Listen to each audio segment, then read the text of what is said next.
Рашид Гафуровның үлемсез полкта беренче тапкыр катнашуы, генерал Богдановның данлыклы 2-нче танк армиясендә хезмәт иткән әтисе Сәлим Гафуров фотосы белән илебезгә бөек җиңүне алып кайтканнан соң фронтовик 22 ел 2-нче колхозы рәисе булып эшли.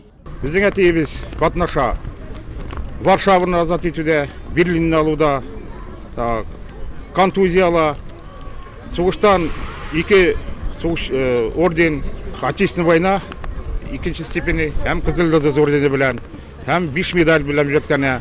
Кланның арасында батырлык өчен медале, Варшаваны азат иткән өчен медаль, Берлинне алган өчен медаль һәм калган медальләр белән.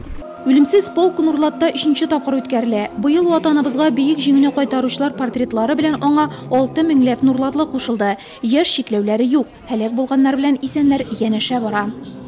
Минем бабам Гилфанов Гарей Гилфанович сугышта 39-нче мотополкта служить иткән. Минем бабам үлгән, но мин аның белән горурланам, мин аны бик катар яратам.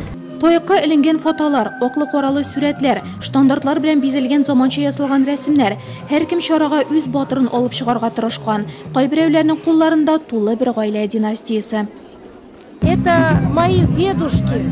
Бу минем бабаларым. Барков Сергей Андреевич 43-нче елны Украинада һәлак була. Аннан бер хат һәм фоторәсем генә кала. Икенче бабам Епишин Алексей Васильевич сугышны башыннан азагына кадәр үтә. Әсирлектә була. Аның орден медальләре бик күп. Ни кызганыч, кайберләре сакланмады. Бу якта минем күп санлы туганнарым. Алар да 73-нче җиңү язын күрсеннәр дип килдем. Без алар турында, илгә тынычлык бүләк итүләре хакында онытмаска тиеш. Алар безнең өчен гомерләрен бирде. Тылда фронт өчен хезмәт куйды. Безнең туганнар арасында заводларда эшләүчеләр, шәфкать туташлары, табиблары булып хезмәт куйганнар күп.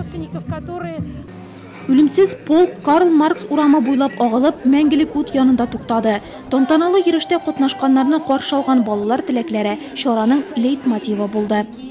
Войны на земле, остановите!